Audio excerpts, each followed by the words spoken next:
اس شم رسالت کا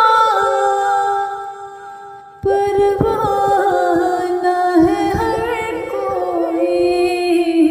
درود شریف کی کثرت کے ساتھ اہتمام کرنا۔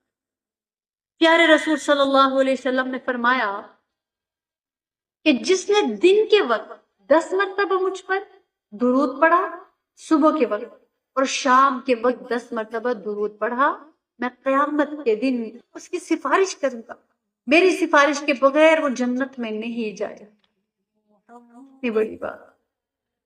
حدیث پاک کے الفاظ ہے کہ جو 1 مرتبہ درود پڑھتا ہے اسے 5 انعامات سے نوازا جاتا ہے، 10 نیکیاں اس کے نامہ اعمال میں لکھ دی جاتی، 10 گناہوں کو معاف کر دیا جاتا، 10 درجات کو بلند کر دیا جاتا، 70 رحمتیں اللہ نازل فرماتے ہیں اس بندے پر، اور 70 مرتبہ فرشتے اس کی بخشش کی دعا کرتے ہیں۔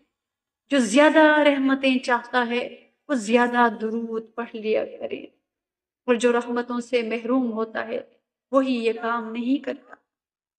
اللہ پاک ہمیں زیادہ سے زیادہ درود شریف پڑھنے کی توفیق عطا فرمائے۔ مجھ کو بھی بنا